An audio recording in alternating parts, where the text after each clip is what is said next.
এখান থেকে নিয়ে যেতে পারবা সামনে সামনে ফেললে।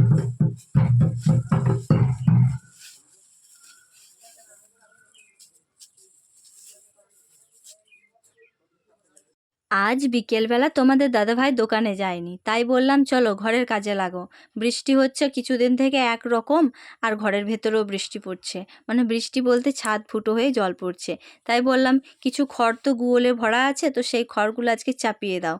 আর দেখো কয়েক মাস আগেই বারোই দিয়ে ঘর ছাওয়ানো হলো, খুব ভালোভাবেই ছাওয়ানো হয়েছিল, অনেক মোটা করে দেওয়া হয়েছিল, কিন্তু তবুও যে এই বর্ষাকালটা এলে কিভাবে যে জল পড়ে ভেতরে বুঝতে পারি না। প্রত্যেক বছর ঘর ছাওয়ানোর পর এই যে বর্ষাকালটাতে তিরপল আনতে হয়, কিন্তু এবারে না আনা হয়নি, এখনও সেরকম ভরা বর্ষাটা আসেনি, তবুও 4-5 দিনের মাথাতেই মানে বৃষ্টি পড়াতে আর কি জল পড়া শুরু হয়ে গেছে ভিতরে। তো যাই হোক আনতে হবে।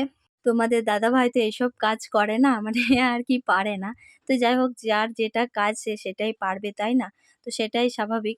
তো তাই আর কি যেখানে যেখানে জল পড়ছে সেখানে সেখানে অল্প অল্প করে মানে খড়গুলো চাপিয়ে দেওয়া হচ্ছে, মানে সেরকম বাঁধনও দেওয়া হয়নি, কারণ আবার ত্রিপল তো আনতেই হবে, উপরে চাপাতেই হবে, কারণ কোনো উপায় নেই। তো আমাদের দাদাভাই চালে খড়গুলো বসাচ্ছে আর আমি এদিকে একটু সাহায্য করে দিচ্ছি, কারণ ও তো নেমে নেমে আর আসতে পারবে না, তাই।